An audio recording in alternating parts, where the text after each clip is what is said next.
Sean bienvenidos a la Suprema Corte de Justicia de la Nación. Les saluda José de Jesús Cruz y Baja y nos encontramos en su programa El Pleno en Vivo. Este día el Pleno del Tribunal Constitucional de nuestro país analizará una contradicción de tesis, expediente número 29, diagonal 2018, un asunto importante en términos constitucionales y legales. Constitucionalmente, en el aspecto procesal, se enmarca en lo que establece el artículo 107, fracción 13ª de la Constitución Política Federal. En el ámbito legal, en el aspecto procesal, importantes los artículos 226 y 227 de la Ley de Amparo y el artículo 10 de la Ley Orgánica del Poder Judicial de la Federación.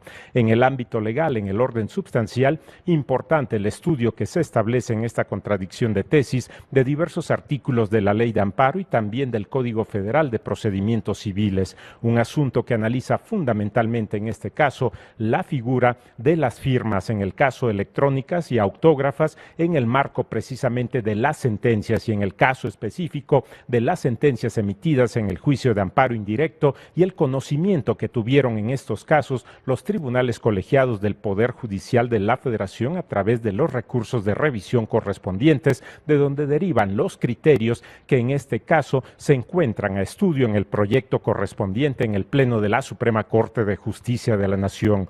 Un asunto que analiza fundamentalmente el contenido de los artículos 3, 73, 74 y 188 de la Ley de Amparo y también en el marco correspondiente del Código Federal de Procedimientos Civiles, el contenido de los artículos 61 y 219 fundamentalmente, además de acuerdos generales conjuntos en el marco del número 1 diagonal 2013 y 1 diagonal 2015 como elementos importantes para la resolución correspondiente, un elemento que lleva precisamente a dilucidar en esta contradicción de tesis 29 diagonal 2018 la situación correspondiente a la validez en los juicios de amparo indirecto de las sentencias que en su momento registren la firma electrónica y no la firma autógrafa. Este es el elemento fundamental en el marco precisamente el estudio de lo que establece el artículo 3 de la Ley de Amparo respecto de la firma electrónica como elemento importante en el estudio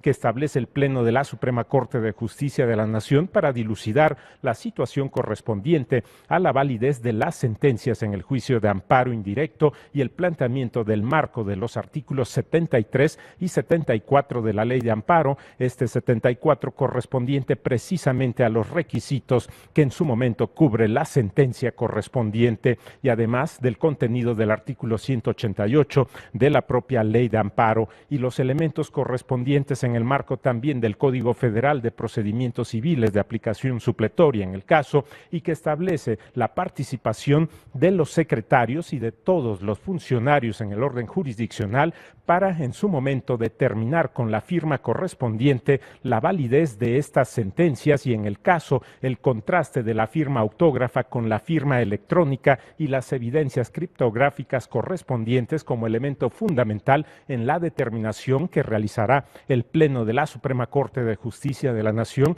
en este caso sobre esta firma electrónica en el caso de las sentencias del juicio de amparo indirecto y también otro planteamiento en el orden de las sentencias emitidas en la consideración de una sentencia genérica respecto de una litis genérica en la resolución que se tuvo por parte del juzgado de distrito correspondiente en el marco de actuación de diversos juicios y la resolución conjunta que se planteó para conocimiento en su caso de la revisión correspondiente de los tribunales colegiados del Poder Judicial de la Federación y determinar también el Pleno sobre la validez de esta situación genérica como otro de los elementos y rasgos importantes en esta contradicción de tesis. Estos son algunos de los elementos importantes a tener en cuenta en el seguimiento de esta contradicción de tesis, expediente número 29, diagonal 2018, en el marco de la Ley de Amparo y del Código Federal de Procedimientos Civiles como punto importante en la resolución de las sentencias, el estudio estudio de los requisitos correspondientes, específicamente en este caso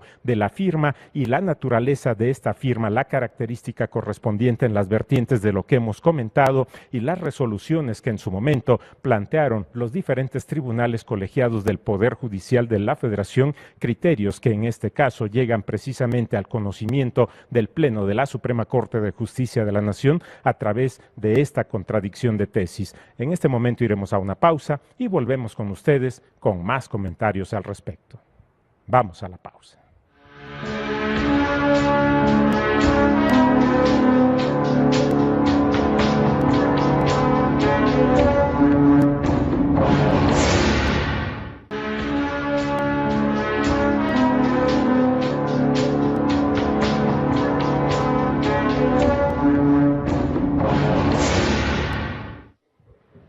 Se encuentra todo dispuesto para que dé inicio la sesión ordinaria del Tribunal Constitucional de nuestro país. En este momento, damos paso. Se abre la sesión. Señor secretario, denos cuenta, por favor. Sí, señor ministro presidente. Se somete a su consideración el proyecto de acta de la sesión pública número 91 ordinaria celebrada el lunes 10 de septiembre del año en curso. Señora ministra, señores ministros, está a su consideración el acta. No hay observaciones. En votación económica se aprueba. Queda aprobado. Continuamos, señor secretario. Sí, se somete a su consideración el proyecto relativo a la contradicción de tesis 29/2018 suscitada entre los tribunales colegiados, segundo del Centro Auxiliar de la Cuarta Región, segundo del Centro Auxiliar de la Octava Región, primero del Centro Auxiliar de la Cuarta Región, tercero del Centro Auxiliar de la Segunda Región y del Centro Auxiliar de la Séptima Región, bajo la ponencia del señor ministro Pardo Rebolledo y conforme a los puntos resolutivos que propone. Primero, este Tribunal Pleno de la Suprema Corte de Justicia de la Nación es legalmente incompetente para pronunciarse sobre la contradicción de criterios entre el segundo Tribunal Colegiado de Circuito del Centro Auxiliar de la Cuarta Región, primer circuito, y el segundo Tribunal Colegiado de Circuito del Centro Auxiliar de la Octava Región, primer circuito, en contra del Tribunal Colegiado de Circuito del Centro Auxiliar de la Séptima Región, primer circuito. Segundo, si existe la contradicción de tesis a que este expediente 29/2018 se refiere entre el segundo Tribunal Colegiado de Circuito del Centro Auxiliar de la Cuarta Región, primer circuito, y el segundo Tribunal Colegiado de Circuito del Centro Auxiliar de la Octava Región, primer circuito, en contra del criterio emitido por el primer Tribunal Colegiado de Circuito del Centro Auxiliar de la Cuarta Región, 25º circuito, y el tercer Tribunal Colegiado de Circuito del Centro Auxiliar de la Segunda Región, segundo circuito. Tercero, deben prevalecer con carácter de jurisprudencias los criterios sustentados por el Pleno de la Suprema Corte de Justicia de la Nación en los términos de las tesis redactadas en la última parte del presente fallo. Y cuarto, dese publicidad a las tesis jurisprudenciales que se sustentan en la presente resolución en términos de los artículos 219 y 220 de la Ley de Amparo vigente. Gracias, señor secretario. Este asunto, que implica al menos 3 temas distintos, uno de ellos de carácter técnico informático, como es la firma electrónica. Pido la anuencia del señor ministro ponente y de ustedes, señores ministros, para aplazarlo y hacer una consulta en el Consejo de la Judicatura Federal respecto de esta problemática tecnológica y traerles la información adecuada en la próxima ocasión en que se vea este asunto ya en definitiva. Entonces, suplico que se tenga por dejado en lista el asunto. ¿De acuerdo? En votación económica, ¿me lo permiten? Muchas gracias. Continuamos entonces, señor secretario. Sí, señor. Se somete a su consideración el proyecto relativo a la contradicción de tesis 448/2016, suscitada entre la primera y la segunda salas de la Suprema Corte de Justicia de la Nación, bajo la ponencia del señor ministro Saldívar Ledo de la Rea y conforme a los puntos resolutivos que proponen. Primero, si existe contradicción de tesis entre los criterios sustentados por la primera y la segunda salas de la Suprema Corte de Justicia de la Nación. Segundo, debe prevalecer con carácter de jurisprudencia el criterio sustentado por el Pleno de este alto tribunal en los términos precisados en el último considerando esta resolución. Y tercero, dese publicidad a la tesis jurisprudencial que se sustenta en la presente resolución en términos de los artículos 219 y 220 de la Ley de Amparo. Gracias, señor secretario. Pongo a su consideración solo los 3 primeros considerandos de esta propuesta. El primero relativo a la narrativa de los antecedentes, el segundo al trámite que se le ha dado a este expediente y el tercero a la competencia y legitimación de este tribunal. ¿Hay alguna observación al respecto, señores ministros, señora ministra? Si no, en votación económica se aprueban. Quedan aprobados los tres primeros considerandos. Pido al señor ministro Saldívar, por favor, que continúe con la presentación. Gracias, señor presidente. No tengo ningún comentario particular en cuanto a la materia de la contradicción, que es determinar si el requisito de permanencia en el cargo consistente en no estar sujeto a proceso penal cuyo incumplimiento da lugar a la realización de los procedimientos administrativos de separación del cargo regulados en la Ley Orgánica de la Procuraduría General de la República vulnera la presunción de inocencia. Por las salas de esta Suprema Corte de Justicia de la Nación adoptaron puntos discrepantes sobre este mismo aspecto de derecho. Gracias, presidente. ¿Está a su consideración esta parte de la propuesta, señoras y señores ministros? No existe observación, entonces también les pregunto si en votación económica se aprueba. Queda aprobado. ¿Pudiéramos seguir, señor ministro, por favor? Gracias, señor presidente. En seguimiento de lo que venía manifestando, y recuerdo a este Tribunal Pleno que mientras que la segunda sala de esta Suprema Corte entendió que el requisito que había aludido no viola la presunción de inocencia porque el procedimiento de separación del cargo por incumplimiento de los requisitos de permanencia no tiene naturaleza sancionadora y por lo tanto el derecho que tienen los acusados en el proceso penal no resulta aplicable al procedimiento administrativo en cuestión.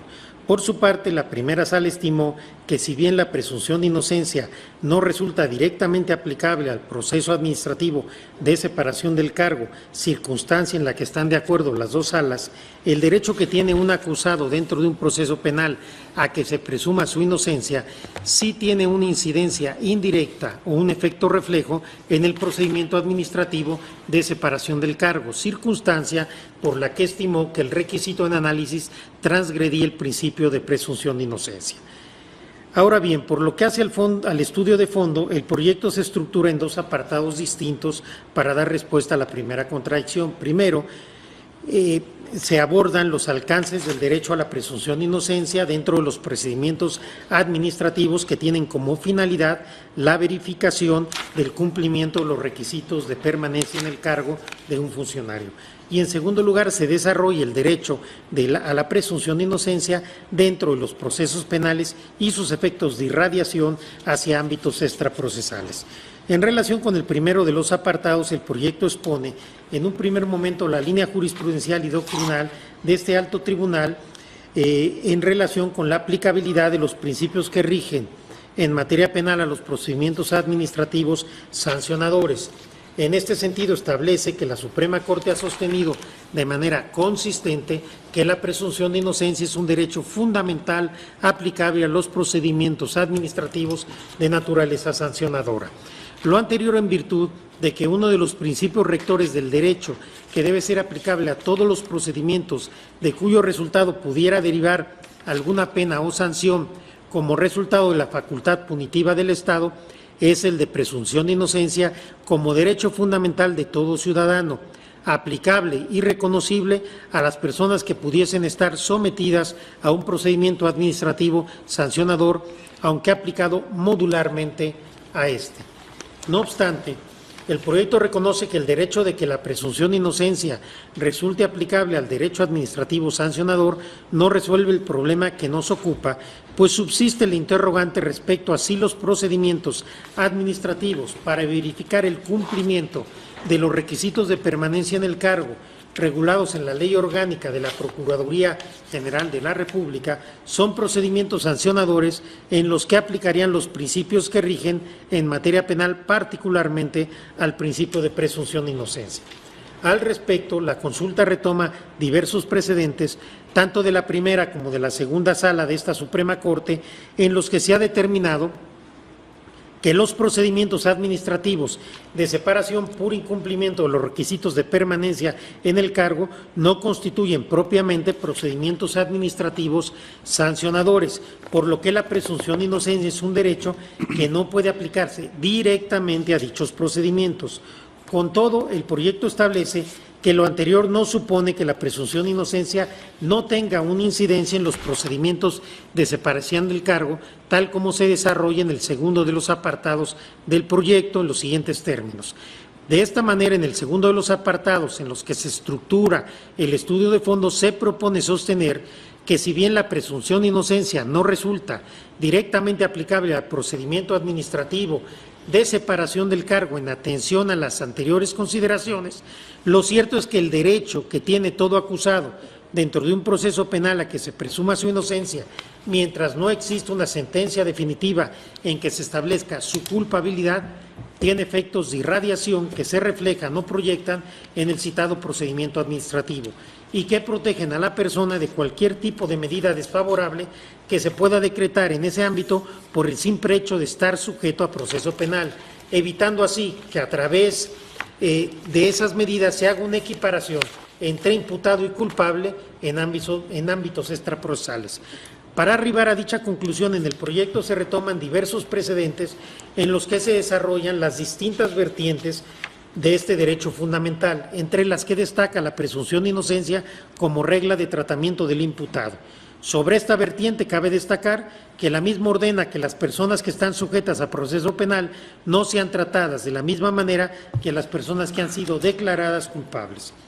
En este orden de ideas, la presunción de inocencia como regla de tratamiento del imputado en su dimensión extraprocesal protege a las personas sujetas a proceso penal de cualquier acto estatal o particular ocurrido fuera del proceso penal que refleje la opinión de que una persona es culpable del delito que se le acusa cuando aún no se ha dictado una sentencia definitiva en la que se establezca su culpabilidad más allá de toda duda razonable.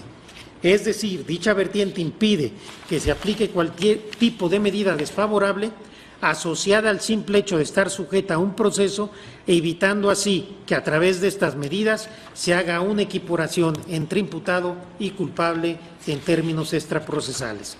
De esta manera, el proyecto establece que si bien es cierto que no son directamente aplicables los principios que rigen en la materia penal a los procedimientos administrativos de separación del cargo, por no constituir propiamente procedimientos administrativos sancionadores, también lo es que el derecho que tiene un acusado dentro de un proceso penal a que se presuma su inocencia sí tiene una incidencia indirecta o un efecto reflejo en el procedimiento administrativo de separación del cargo. En este sentido, el proyecto estima que debe considerarse que el requisito de permanencia en el cargo consistente en no estar sujeto a proceso penal, cuyo incumplimiento da lugar a la realización de los procedimientos administrativos de separación del cargo regulados en la ley orgánica citada, vulnera la presunción de inocencia como regla de tratamiento del imputado en su dimensión extraprocesal, pues genera una equiparación entre imputado y culpable en un ámbito extraprocesal. No obstante lo anterior, en la línea de lo resuelto por la primera sala de esta Suprema Corte en el amparo en revisión 590/2013, fallado por unanimidad de votos, este Tribunal Pleno estima que el requisito de ingreso previsto en la Ley Orgánica de la Procuraduría General de la República, consistente en no estar sujeto a proceso penal, admite una interpretación conforme en el derecho a la presunción de inocencia. En este sentido, se propone que esta Suprema Corte estima necesario hacer una interpretación conforme del inciso E de la fracción segunda del artículo 34 de la Ley Orgánica de la Procuraduría General de la República en relación con el inciso F de la fracción primera del citado precepto, así como del inciso A de la fracción segunda del artículo 35 en relación con el inciso B de la fracción primera del citado precepto. De esta forma, que se interprete que cuando un agente del Ministerio Público Federal o un agente de la Policía Federal Ministerial esté sujeto a proceso penal, deberá ser suspendido de su cargo hasta en tanto se resuelve el proceso penal correspondiente, de tal modo que si dicho proceso penal no culmina con el dictado de una sentencia en la que se declare la plena responsabilidad penal del agente respectivo, éste pueda ser reinstalado. En cambio, si el proceso penal respectivo concluye con el dictado de una sentencia en la que se declare la culpabilidad del agente en cuestión, entonces la suspensión decretada válidamente podrá derivar en una separación definitiva. Termino con dos aclaraciones. Lo primero es que esto último de la interpretación conforme se incluirá en la tesis respectiva a sugerencia de alguno de los integrantes del Tribunal Pleno. Y en segundo lugar, agradecerle al señor ministro Javier Lainez, quien me hizo llegar el día de hoy ya la tesis de jurisprudencia de la segunda sala, que no estaba integrada cuando se bajó este proyecto y que en caso de ser aprobado se integrará al engrose correspondiente. Gracias, presidente. Gracias, señor ministro. Está a su consideración, señores ministros, señora ministra. ¿No hay observaciones? Señor ministro Medina Mora. Gracias, presidente. Gracias. En mi opinión, como lo señala la segunda sala, en esta contradicción de criterios, el procedimiento de separación por incumplimiento de requisitos de permanencia pertenece al marco laboral administrativo que rige las relaciones entre el Estado y los miembros de las instituciones de procuración de justicia en términos del 123, apartado B, fracción 23, primer párrafo de nuestra Constitución. Por ello yo no pienso que pueda asemejarse la consecuencia de la separación al establecimiento de una sanción.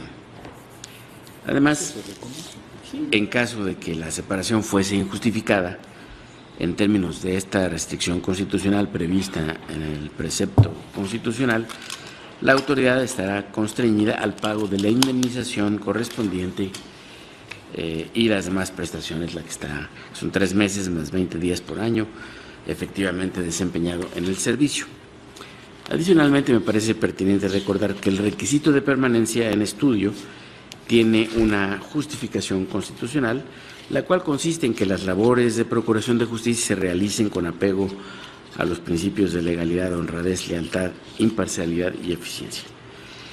Y los requisitos de permanencia derivan de la libertad configurativa que se otorgó al legislador federal en términos de esta fracción del 123.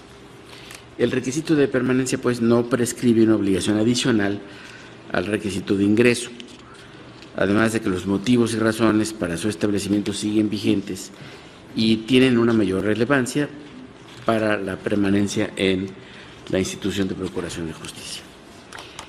Y en el caso de considerar prudente realizar en el presente caso una interpretación más favorable, no se requeriría realizar, a mi juicio, una interpretación tan laxa y extensiva del principio de presunción de inocencia como el que se hace en el proyecto, al indicar que éste aplica en forma indirecta y refleja para el requisito de permanencia, consistente en no encontrarse sujeto a proceso penal, ya que se establece una consecuencia adversa por el simple hecho de estar inmerso dentro de un proceso de este tipo, equiparando a culpable a una persona a la que aún no se ha comprobado la comisión de un delito y obviamente no ha sido sentenciada.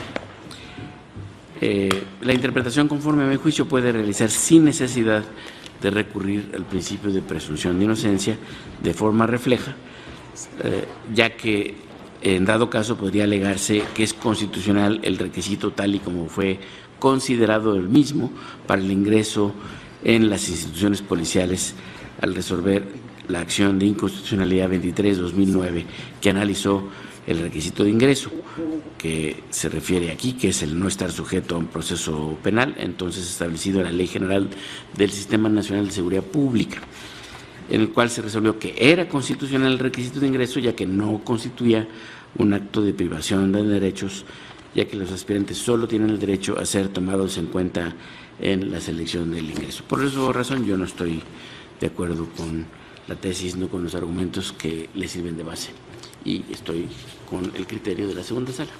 Gracias, señor ministro. ¿Alguien más, señores ministros? Señor ministro Franco. Gracias, señor presidente.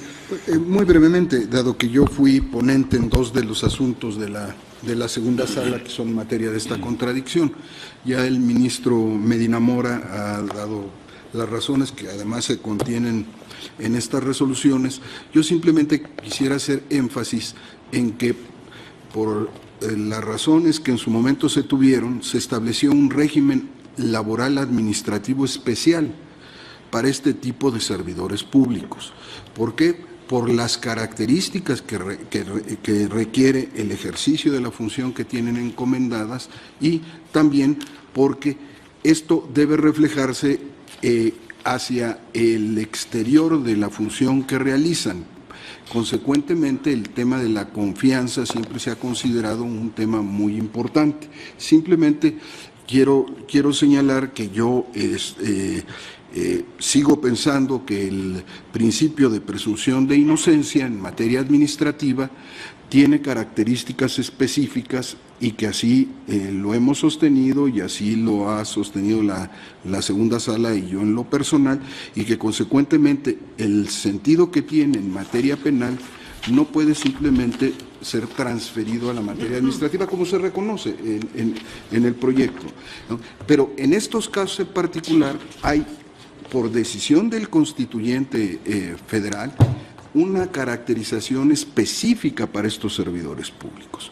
Por estas razones, yo he votado con los criterios que sostiene la segunda sala. Ahora bien, la interpretación conforme que está proponiendo el ministro ponente, pues de alguna manera matiza los efectos que pueda tener, ¿no? Como venía en la propuesta original, dado que permite, por lo pronto, digamos, no separar definitivamente, pero sí separar provisionalmente al sujeto, y en sentido estricto, y debo reconocerlo, esto tendría un efecto similar al que tiene.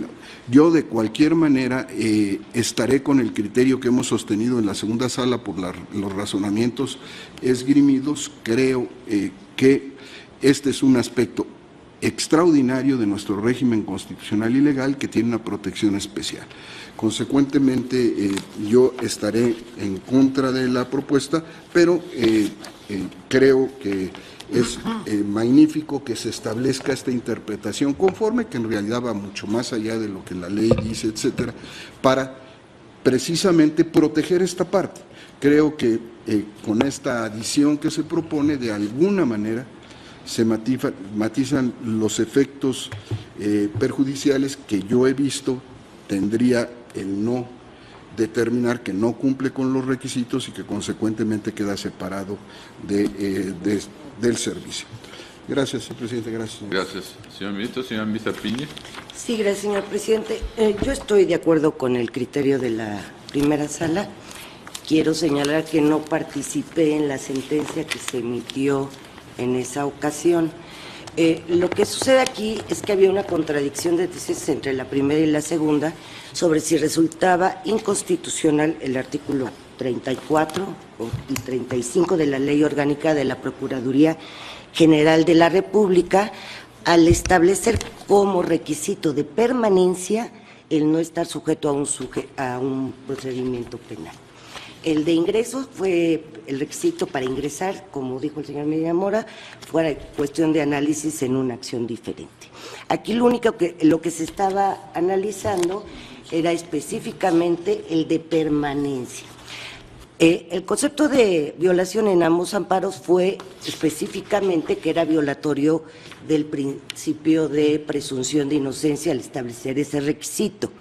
La segunda sala declaró ineficaz el concepto de violación al establecer que no era aplicable el requisito de presunción de inocencia a este tipo de procedimiento porque no era un procedimiento sancionador.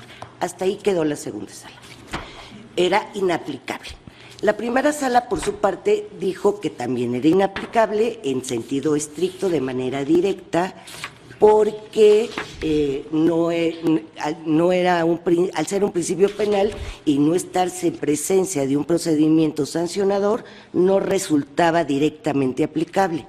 Sin embargo, la primera sala fue más allá y dijo específicamente que aunque no era aplicable directamente, sí podría tener un reflejo hacia otro tipo de procedimientos.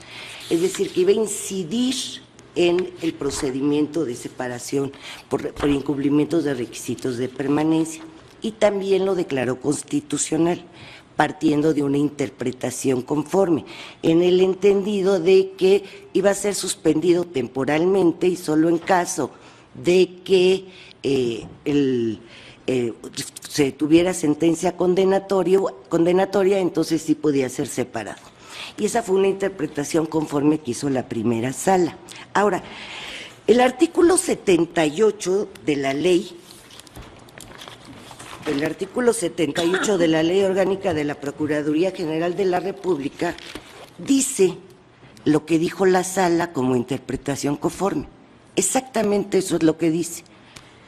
Dice: los efectos de la certificación a que se refiere el artículo 59 respecto del personal de la Procuraduría General de la República que esté sujeto a proceso penal como probable responsable de delito doloso o culposo calificado como grave por la ley, serán suspendidos desde que se dicte el auto de plazo constitucional respectivo y hasta que se emita sentencia ejecutoriada. En caso de que éste fuese condenatoria, el certificado será cancelado y se harán las anotaciones correspondientes en el Registro Nacional de Personal de Seguridad Pública. Es decir, esta interpretación conforme que hizo la primera sala es lo que dice la ley. La ley lo dice exactamente, es el artículo 78.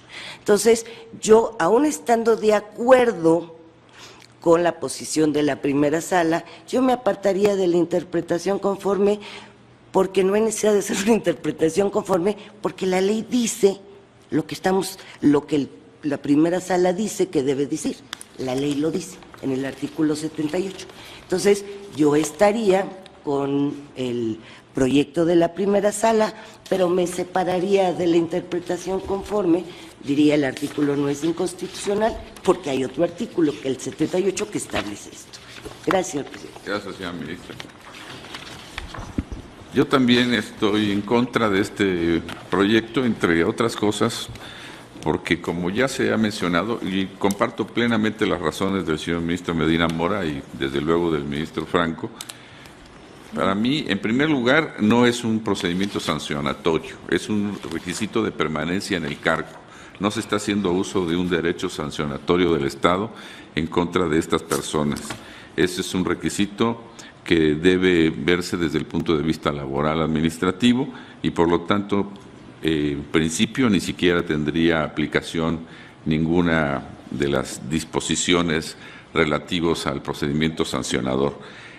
Y en segundo lugar, porque en todo caso esta presunción de inocencia sería aplicable a un procedimiento penal, como ya lo he sostenido por lo menos en 2 ocasiones anteriores, en la contradicción de tesis 200-2013 y en la acción de inconstitucionalidad 47-2016, en las que para mí el principio de inocencia es aplicable al derecho penal, pero en materia administrativa se trata en todo caso de un problema o de debido proceso o de taxatividad de la ley para poder establecer los parámetros, y no de un principio de inocencia que no es aplicable para mí en el procedimiento administrativo sancionador, del cual, insisto, en este caso ni siquiera se trata de un procedimiento sancionador, sino de una condición laboral de permanencia en el cargo, porque no se le está sancionando expresamente por ninguna conducta indebida. De tal modo que yo votaré en contra de este criterio, aunque reconozco, como lo hizo el señor ministro Franco, que la interpretación conforme que se propone y que podría encontrar apoyo en ese artículo 78 que dice la ministra Luna, que desde luego su supuesto se refiere a delitos graves y no a todos los delitos. Yo podría encontrar ahí con una cuestión más benigna, pero finalmente no comparto el criterio en el fondo y votaré en contra. ¿Algún otro, señor ministro Medina Mora? No, yo obviamente había señalado que no comparto la interpretación conforme, porque en efecto no es necesario. Yo no creo que sea aplicable el 78 porque se refiere a la certificación. En cambio, el 47, que establece el propio procedimiento en términos de la separación del servicio profesional y cómo se hace esta. En la fracción tercera establece que el superior jerárquico puede suspender al servidor público hasta en tanto el Consejo resuelva lo conducente. Por supuesto, el Consejo podría decir, pues no resuelvo hasta que no se termine la causa correspondiente, pero digamos, en cualquier caso, yo creo que está previsto en la ley esta posibilidad de hacer la suspensión, por lo cual yo no creo que sea necesaria la interpretación conforme, pero me manifiesto, como lo había señalado, en contra del criterio propuesto. Gracias. Señora ministra Piña. Nada más brevemente, porque será motivo de mi voto concurrente. El requisito es no estar sujeto a proceso penal, punto. Puede ser por cualquier tipo de delito. Ahora, sí es aplicable el 57 porque se refiere al certificado que debe tener, y lo establece expresamente la ley, a mi juicio, que ningún servidor público que labore en la Procuraduría puede hacerlo si no cuenta con un certificado. Y el efecto de tener suspendido el certificado es precisamente no poder trabajar. En el momento en que resulta condenado, el certificado desaparece y ya no puede trabajar. Es una suspensión, de hecho, apoyada en la ley en virtud de que se cancela el certificado y con apoyo en el artículo 49. Si no tiene una sentencia que lo condene, el certificado seguirá siendo válido y por lo tanto no procederá a la separación. Pero será motivo de mi voto concurrente, respetando los criterios de los señores ministros. Gracias, señora ministra. Señor ministro Lainez. Gracias, ministro presidente. Muy brevemente, porque yo fui disidente en la segunda sala. Yo estoy de acuerdo con el proyecto. Yo creo que el artículo 123, en su fracción 13, efectivamente crea un régimen extraordinario específico para policías, peritos y agentes del Ministerio Público, y que consiste en que si no cumplen los requisitos de permanencia tienen que abandonar el servicio. Pero la restricción, lo que se ha llamado restricción constitucional, consiste en que aun cuando obtuvieron una resolución favorable en tribunales, no pueden ser reinstalados. No pueden ser reinstalados y tendrán derecho a la indemnización a la que se refirió el ministro Medina Mora. Lo que se analizó, o lo que se analiza al ver estos requisitos de permanencia, es su conformidad con la Constitución. Y en mi opinión, en el momento en que la ley señala como causal de inicio del procedimiento de separación, porque no fue de suspensión. En los casos que hemos estado viendo, entiendo en la primera, pero en la segunda, el amparo se promovió porque de inmediato, en cuanto se constató que había un Ministerio Público sujeto a proceso penal, se inició el procedimiento de separación. Y yo creo que eso sí vulnera el principio de presunción de inocencia, estando de acuerdo de que aplica con matices en el derecho administrativo sancionador, y que este no es un procedimiento administrativo sancionador. Yo sí creo que hay este efecto reflejo en otros procedimientos, porque finalmente este policía, este agente del Ministerio Público o este perito, hay que recordar, una vez iniciado y concluido el procedimiento de separación por estar sujeto a proceso, aun cuando sea, y vimos casos así, declarado inocente, no hay reinstalación. Por lo tanto, para mí es una violación al principio de presunción de inocencia. Ya no va a poder ser reinstalado aun cuando se acreditó que no había ningún delito. Por lo tanto, yo estaré con el proyecto. Gracias, presidente. Señor ministro Saldívar. Gracias, señor presidente. Muy brevemente. Primero, el proyecto sostiene claramente que al procedimiento administrativo sancionador se le aplica el principio de presunción de inocencia. Sobre eso hay jurisprudencia tanto del Pleno como de las salas.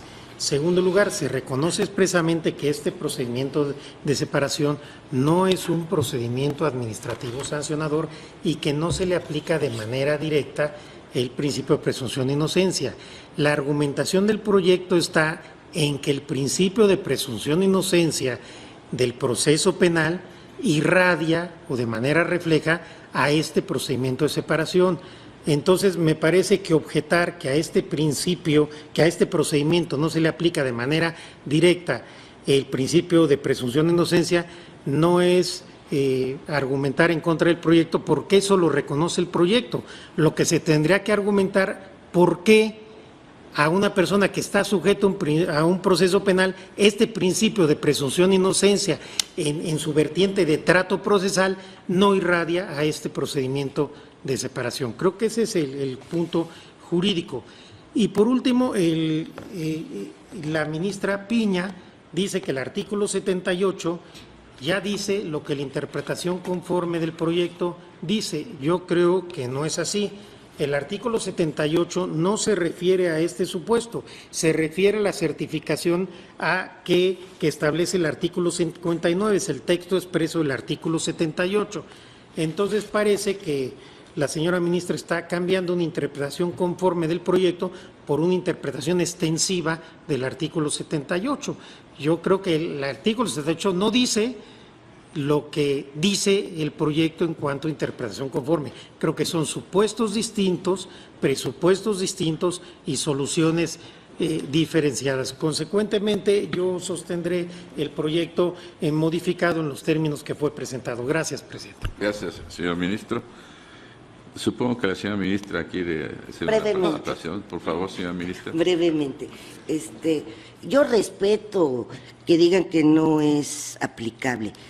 Lo que está diciendo el artículo 78, ¿qué sucede? Para que una persona pueda trabajar en la policía, tiene que tener una certificación. Esta certificación tiene que estar inscrita. Si no tienen esta certificación, el artículo 59 lo que nos dice es que no pueden trabajar como dentro de la Procuraduría. Dice, ninguna persona podrá prestar sus servicios en la Procuraduría General de la República si no cuenta con la certificación.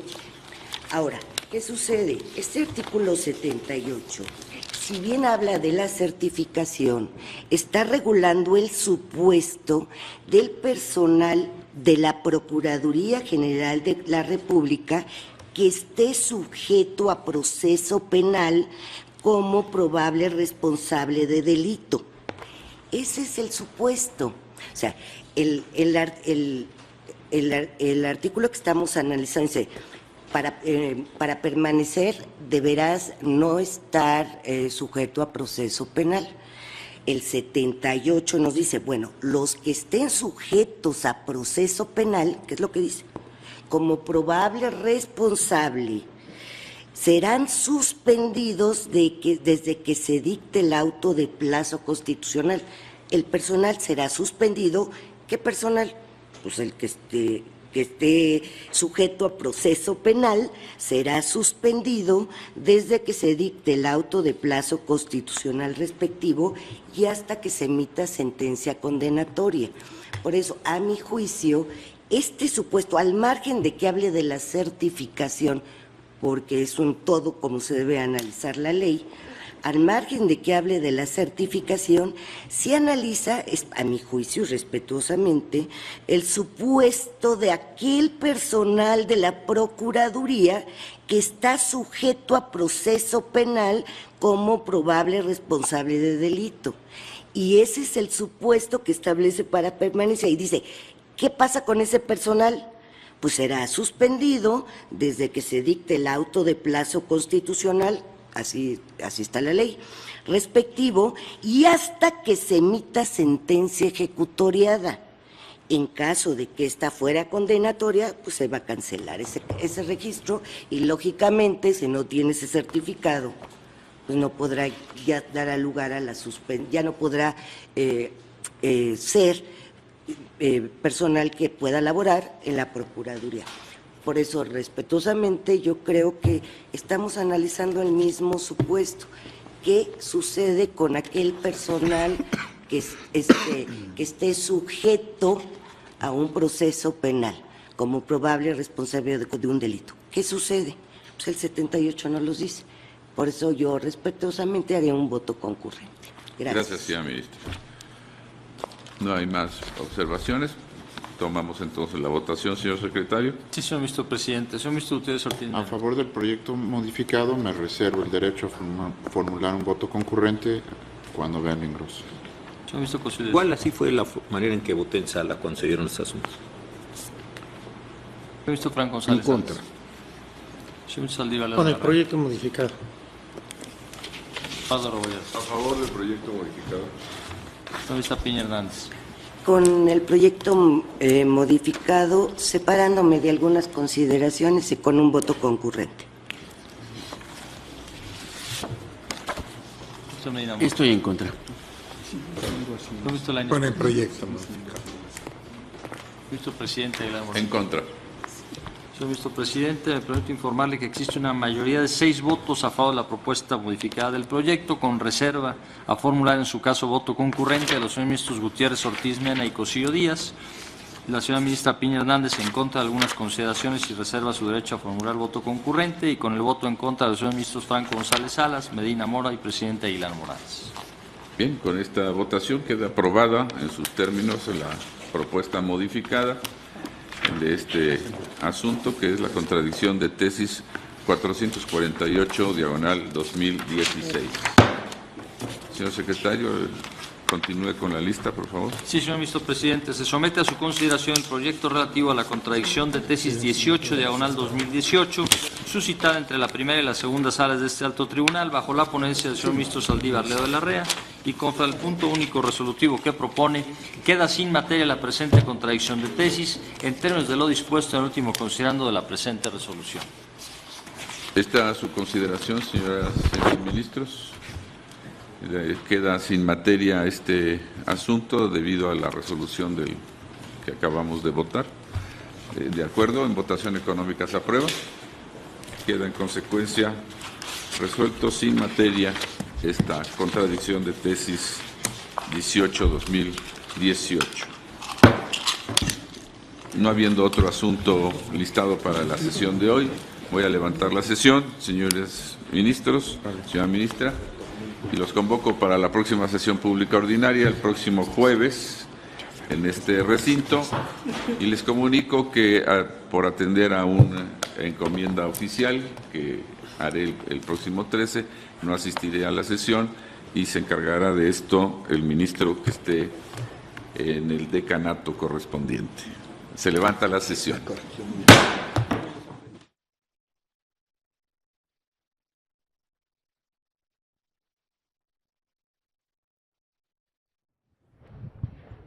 Concluyó la sesión ordinaria del Tribunal Constitucional de nuestro país, donde el Pleno estudia y resuelve esta contradicción de tesis 448/2016, una contradicción de tesis de criterios entre los sustentados por las salas del Tribunal Constitucional de nuestro país, un asunto en el que se estudia fundamentalmente el contenido del artículo 34 de la Ley Orgánica de la Procuraduría General de la República, con un tema fundamental en este caso vinculado a que es el principio de presunción de inocencia como elemento fundamental en la interrogante que se plantea en la contradicción de tesis, si existe o no la vulneración a este principio de presunción de inocencia, cuando el contenido del artículo 34 de la ley orgánica citada plantea como un requisito para permanecer en el cargo no estar sujeto a un proceso penal, y este es el punto fundamental respecto de agentes del Ministerio Público y otros funcionarios de la Procuraduría General de la República que se ubican